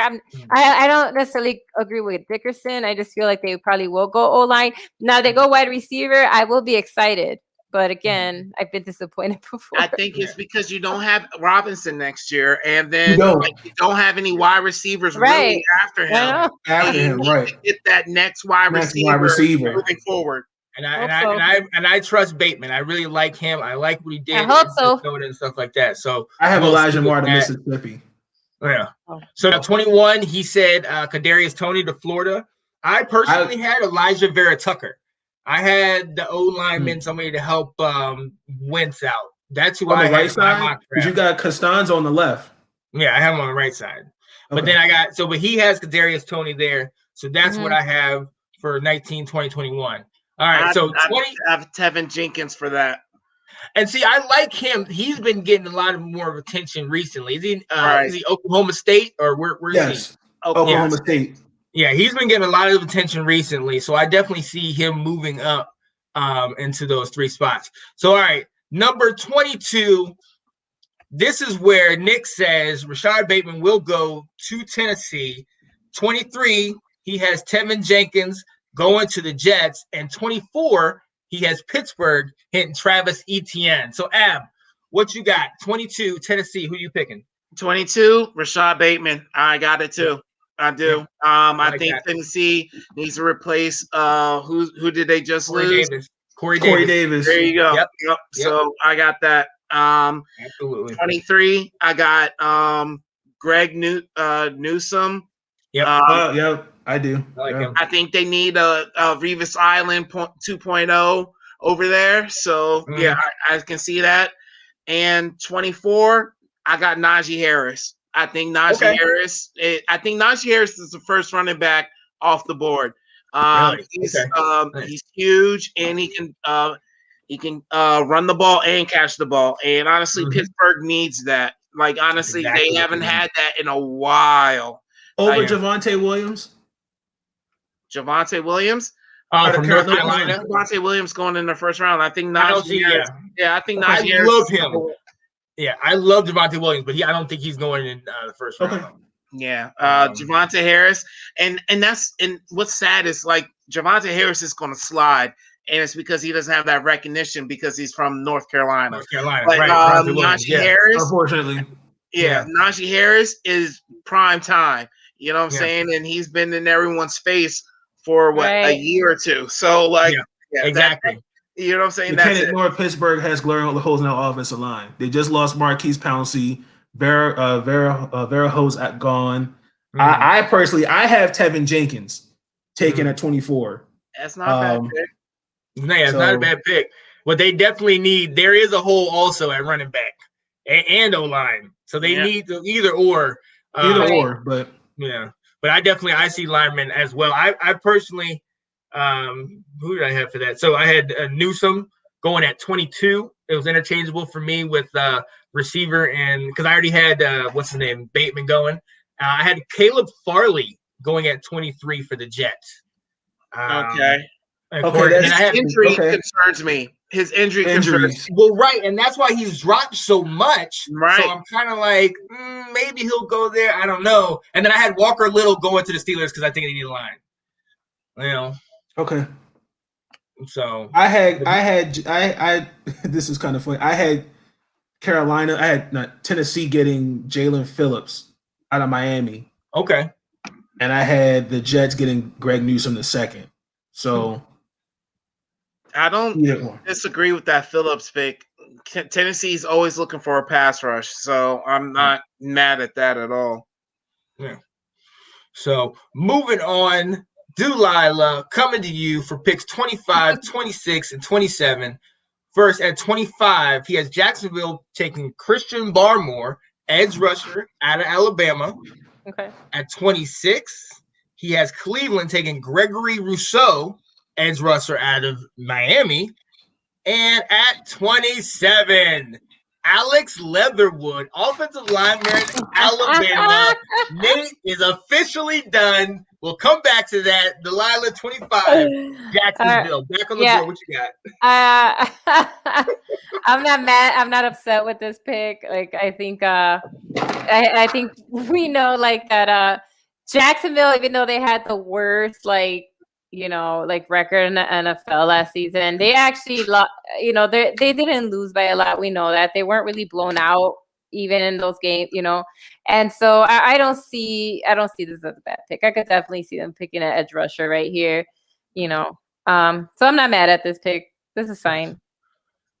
Same thing, back to back. Yeah, same thing. Cleveland's pretty, they signed a lot of guys. They brought back a lot of guys, right? Like they used the free agency pretty, they were fine, I could see this. I could see them also go at edge rusher. And I saw that was a need also when I was looking at the, at the mock drafts and stuff. So this is fine too. And then finally, pick 27. Oh, Lightman. Well, I mean, I think he's going off of this because, we've heard, as Nate has said many times, where do you place this? Are they going to left to right? Because, the player that's really angry about where he's supposed to be. Not angry. He wants to fulfill his dad's dream. No. So either way. I think he's like because he's anticipating the trade for Right. Orlando Brown. for him going to another team. But Right. Alex Leatherwood is still a reach. I think he's reaching on these offensive linemen towards the end of the first round. You know what I'm saying? Like honestly, and when you're looking in the first round, I think you're looking at like a potential starter. Like you know what I'm saying? Like Yes, like thank you. either not now, if not now, Right. shortly in the season. Like you know what I'm saying? Or even next year. Yeah, but Leatherwood, like you know what I'm saying, like I'm not saying he's not going to be a starter. It's just for sure. You know what I'm saying? But it's still you could definitely get him in the second round. I think this is his second one. The first one he did, he had Bateman because he tried to take care of that wide receiver need. So this is the second one he did, and with things moving a little differently. Yeah, so. and also like again I keep looking at the mock drafts and they always list like what need is. This need does come up, so I don't know. So but yeah, somebody else. I don't know if it's this guy, but I could see. You gotta add to the equation. What's bigger need though? Like what's like it's prioritization. And to me, I had Phillips going to Baltimore because I didn't see a wide receiver I liked, and I already took Bateman earlier. So honestly, you need an edge rusher. From Miami. Yes. Yeah. Miami. Jalen Phillips. Yeah. I've heard I had him. Because you need an edge rusher. You lost 2 like Pro Bowlers pretty much for like right. Yeah, you need that now. I guess and it falls perfectly right there. Yeah, I can see that. I have Elijah Moore going to Jacksonville. Yeah, I'm sorry, Delilah. No, I said I don't know. Because the thing is that with Baltimore, I'm not too familiar with their draft history, so I'm not sure like if this is a move that they would do. Like, is this? That's the thing. Like, I'm not sure if this is like within their pick history of choosing someone that's not needed right away or not. Like, that's why I'm not. This one I'm not completely sold on. Like, I don't know what Baltimore will go with if they like if an edge rusher is their highest need. Hopefully, that's what they go for, right? That's what they pick. I personally like Jeremiah Owasso. I think that's how you say his name. From Penn State. Mm-hmm. He's not making it to you guys, bro. Wait, who? The linebacker? Linebacker. Jeremiah Owasso. The edge rusher. The edge rusher from Penn State. Yeah. Jeremiah Owe. Yeah, that's how you say it. Thank you. Owe. Thank you. It's not a wide receiver. Is not. I'm surprised nobody has said Terrence Marshall Jr. We Judon and Ngakwe. Those are 2. I would say Judon is disappointing and Ngakwe was disappointing, but they're two key pieces of the defense that are now gone. And we all know Baltimore for years has built on defense. I said wide receiver because I'm looking at Hollywood Brown. They're compact wide receivers. I'm not saying that we need a Randy Moss. I'm saying we need somebody that Lamar Jackson can depend on when 7.5% of your passes are dropped. That's telling. I think Landon Dickinson could have been a good pick there. Either way, offensive line with Hollywood. Not Hollywood. Orlando Brown Jr. probably most likely will be traded. He said he wanted to fulfill his dad's dream. Rest in peace, Zeus Sr. Edge. I would even go as far as saying he need a safety. I like Chuck Clark and I like Deshaun Elliott, but Chuck Clark's not really a physical guy to me. So, other than that, let me just shut up on that. So let me get off the soapbox. All right. So there we go. I got Elijah Moore, a wide receiver from Mississippi, helping out Trevor Lawrence. For 26 for Penn State, out of Penn State, I got Jason, the guy you're talking about, Jason Owe, to help out Cleveland. And I actually have you guys getting Jalen Phillips, edge rusher from Miami, to help you to replace those guys that you guys just lost. I had Tavon Moorrig with Jacksonville at TCU for safety, and I had Kitty Pay, that you say his name, for Cleveland. Okay. They need a defensive line, edge, rushing linebacker, in my opinion. All right. As we So you had Mo Riggs at 25, Sean? No, at 25, I had Elijah Moore, wide receiver from Okay. Mississippi. Yeah. So Trayvon Mo Riggs for me, 25, 26, 27. Mo Riggs, Oweh, and Phillips. Yeah. Okay. Yeah. I'm not mad at Phillips. I like it. Yeah. I like Phillips. I think it's a great. I think that I don't disagree with that at all. He's another one that's moved up. I really like what he's got. I watch a lot of that Miami ball, and Jalen Phillips is solid. So I think he would help to fill in. We could give you guys, Orlando Brown Jr. if you give us your first round pick. We don't want it. Nope. I'm gonna let Ab handle that one. All right, on to number 28. Number 28, 29, and 30. 28, Nick Bolton is who Nick chooses, the linebacker from Missouri. 29, he says Caleb Farley will fall down to the Packers at 29. Okay.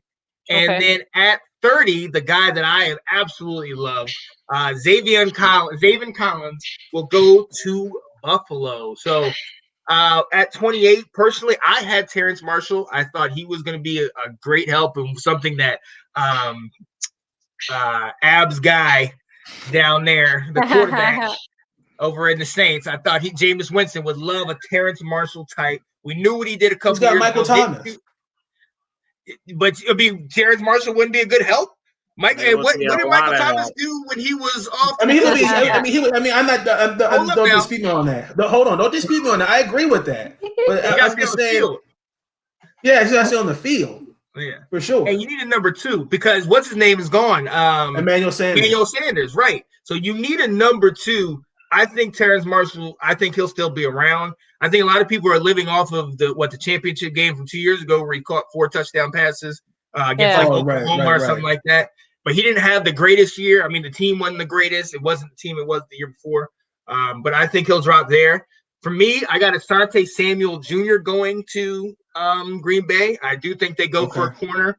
But I like you guys. I think that injury to Caleb Farley is going to really be a detriment to his draft grade. I think he's going to fall and potentially out of the first round.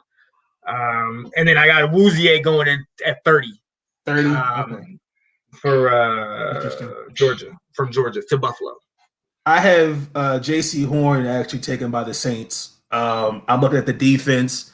The defense is getting a little older, especially at the corner with Malcolm Jenkins. And they got a lot of cap.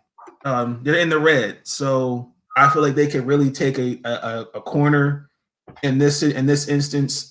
Caleb Farley, I have Green Bay taking him.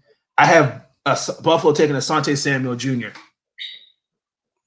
That was tough. I was stuck between Olajuwon from Georgia for Buffalo. Aziz, as I say his name. If I say his name. Who did he pick for Green Bay? I'm sorry. Nick picked Caleb Farley for Green Bay. A cornerback? Yeah, they're definitely going cornerback for sure. I could see that. No. They've done it before. No. My turn. Yep. Yeah. All right. 28 to 30. So Xavier Collins, New Orleans Saints. I think they're going big on that. Who? Xavier Collins from Tulsa. Oh, okay. I like that pick. Xavier Collins, 29. I think this is Aaron Rodgers' year, bro. I think they're getting their wide receiver in the first round, and I'm getting Kadarius Toney. I like that. Kadarius Toney, Green Bay. They're finally doing it, man. I hope not. Let's see. I'm crossing my fingers. And Buffalo Bills, number 30, Aziz Juriri, edge rusher from Georgia. Okay. I like that. Right. I like that. And he's fallen. He was up there in the high picks a year or so ago. He's definitely fallen. But I like that that where you got him. All right. So for 31 and 32, I'll hit it, and then we'll just kind of go around and get everybody's picks so we can go ahead and get on out of here. All right. 31 by the defending AFC champions. Nick has Jalen Mayfield, offensive lineman from Michigan. And for 32, he has the defending Super Bowl champions having Davion Nixon, defensive end out of Iowa. So for those two, and then I'll come to you, Ab. For those two, I have Tevin Jenkins. I have him falling to the Chiefs because I think they need O-line help. And I have Elijah Molden, safety from Washington, going to Tampa Bay. So, Ab, what you got, buddy? All right, I agree. Kansas City needs some O-line help. They lost their 2 tackles. So I got them going with Walker Little from Stanford. Okay. And then 32, the Tampa Bay Buccaneers, they did not re-sign Antonio Brown yet. So I got them a replacement, Elijah Moore. Okay. Elijah Moore from Mississippi. Yeah, I like that pick. Delilah, what you got? Yeah, I do think that for sure Kansas City's gonna go on lineman, right? Because we all saw him run for his life, right? So they're definitely picking an old lineman there. I do 100% agree. Who they pick, I'm not sure, because when it gets to this point, like it gets a little muddy. But OL for sure. And then Tampa Bay, I don't know. I don't know if they need a defensive end. Maybe. It's just like I could see a safety, but their defense was so ridiculous, right? I guess they could just keep improving and adding to it, I guess. So I guess for them, I feel like this is just like a kind of toss up, right? It's like, let's see what we need. Not literally, but you got to think about it. They re-signed all their starters. So honestly, this is just like an extra pick. You know what I'm saying? It is. That's what I'm saying. So like this could be, and you're right, they didn't re-sign Antonio Brown, but I think they were waiting for him to, finish his legal problems that he had going on. So like that has been taken care of. Like they won't share the details, but apparently, they came to an agreement. But if they don't have to resign. You know what I'm saying? Right. That's what I mean. I don't know. I wonder if that's even though the issue he had, even though the lady in question like signed and now this, but I wonder if they don't want that heat, right? They're like, I don't know, we want this back, right? So I could totally see them doing that too, not re-signing. However, Tom Brady likes this dude, right? I mean, so I don't know because he fought to bring him, not fought, but he's like, I want Antonio Brown on my team, right? And that's why they brought him over. So vouch for him. Yeah, so I guess we'll see. Yeah, this is like a toss a coin. Like, what do we need? Right. The rich get richer. Nathan, what you got, man? Okay, so the Kansas City Chiefs, as Ab said it, they lost Schwartz and Fisher. Let them go. So I had the Chiefs taking Mr. Leatherwood out of Alabama. The 32 overall pick, Tampa Bay Buccaneers select Tom Brady's replacement, Kyle Trusick. Kyle who? Trusick, is that how you say his last name? Trask. Yeah. Interesting. Oh, you know why I'm laughing? I know that name. Okay.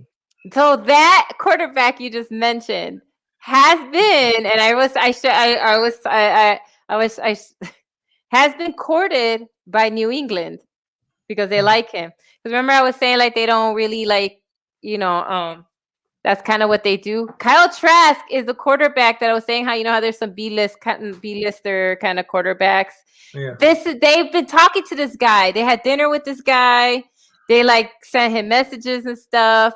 So I think it's interesting that you called him Tom Brady replacement because Bill Belichick and New England like this kid. So it's kind of funny you said that Tom Brady replacement. Leon Sandcastle. Yeah. It's from those old ESPN clips when the old Dion had the fro and everything. Yeah. Anyway, but all right, this was great, guys. I can't believe it. 1 through 32. All right. So 1 That's my- through 32. There it is. We have it. It's taken all night, but this is a preview of what we will be dealing with next week. Each pick on there will actually be able. Then it won't be conjecture. It won't be opinion. It won't be any of that. It'll be fact. They got picked. There was trades. Drinks in us, so We're gonna be nice. We're gonna be nice. Enjoying life.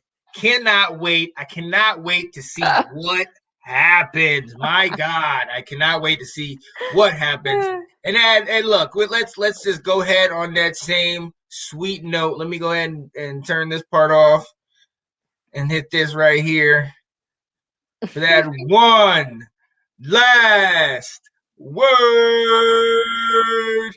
One last word. One more thing we're gonna say. Just what we're expecting, what we're excited for. Nathan, I'll start with you, man. What you got? I'm excited for this draft. I think this is, in my opinion, this is the best draft class. I feel bad because, again, the pandemic definitely affected a lot of things in terms of guys who decided not to play due to health reasons. So a lot of these guys are rusty, but I see a lot of potential here. Really, again, like I said with free agency that, whatever's going to happen was going to make or break this upcoming season. I think the 32 teams that hit the nail on the head with these picks definitely goes in the right direction for each team. So I'm looking forward to that. Nice. Delilah, what you got? So basically I just I'm hoping that this draft doesn't happens a little seamlessly for my team. It's exciting stuff. I hope that we choose the way we've been thinking, which is smart. But either way, I think I'm excited about us coming live and seeing how that goes and how that works coming live from a bar. That's gonna be but either way, it's gonna be exciting draft. We'll see how it goes. Probably everything we just said is gonna be 100% correct. So I'm excited to see what happens. Let's go. Let's do it. The trades. I think that's the exciting part. I'm excited. I want to see who trades up, who trades down. Does Teddy Bridgewater get traded at the last moment, like draft day, or before? Like, you know what I mean? Like, is that when the Panthers will make a deal? Draft day or before draft day? Right. Who knows? It's gonna be interesting. It's gonna be interesting. And my God, the shirtless wonder, Ablo, guest star on the show today, man. One last thing you got to say, man. What's up, man? Just to add on what Delilah said, honestly, trades are what makes the draft interesting. And if we are able to, I just want to see a whole bunch of trades. I do. I like, you know what I'm saying? I want people because you got to think about it. Like, I really feel like if you throw in trades, no one can predict trades. You know what I'm saying? As much as they can say, I think Denver's going to trade up to number 4 to get a quarterback. You cannot predict a trade. And honestly, and I love that aspect of it. So give me all the trades. Give me all the trades to mess everybody's war room up.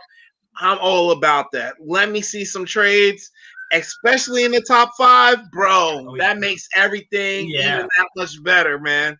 It's just I'm probably going to take the day off on Friday. So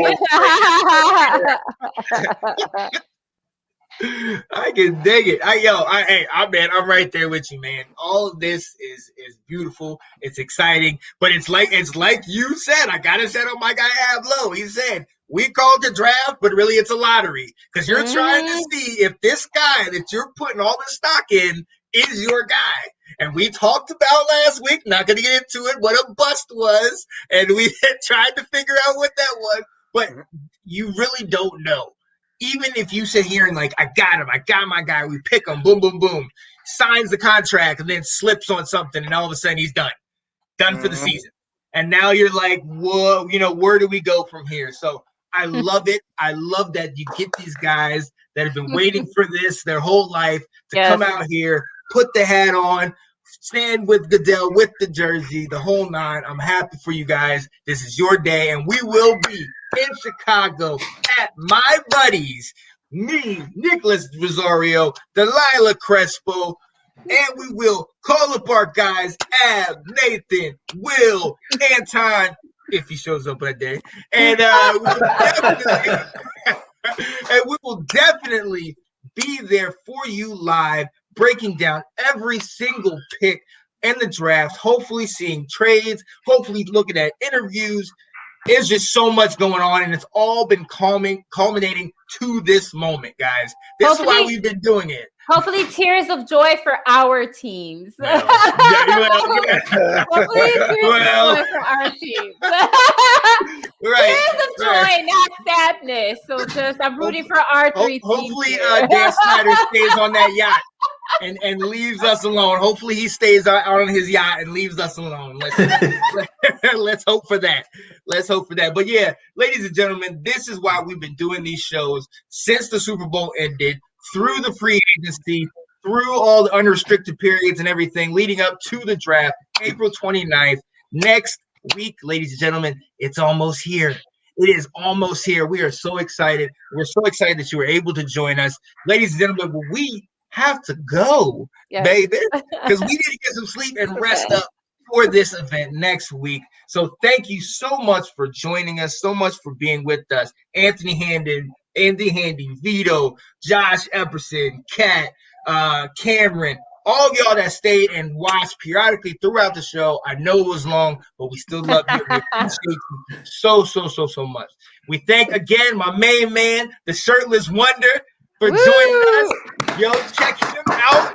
No shirt at all on Mr. Voice. Wednesday nights, 8 o'clock, Washington Football Weekly, where we break down all the news and notes on our beloved Washington football team. And I got my two people over here. I got Nathan Snell, yes sir. The lovely Delilah Crespo down here. Nicholas Rosario will be with us next week in Chicago. You know who it is, Sean Spencer, man. So glad that you could be with us today. We'll see you next week, guys. Tune in. Can't wait. Be easy, guys. Bless. Peace out.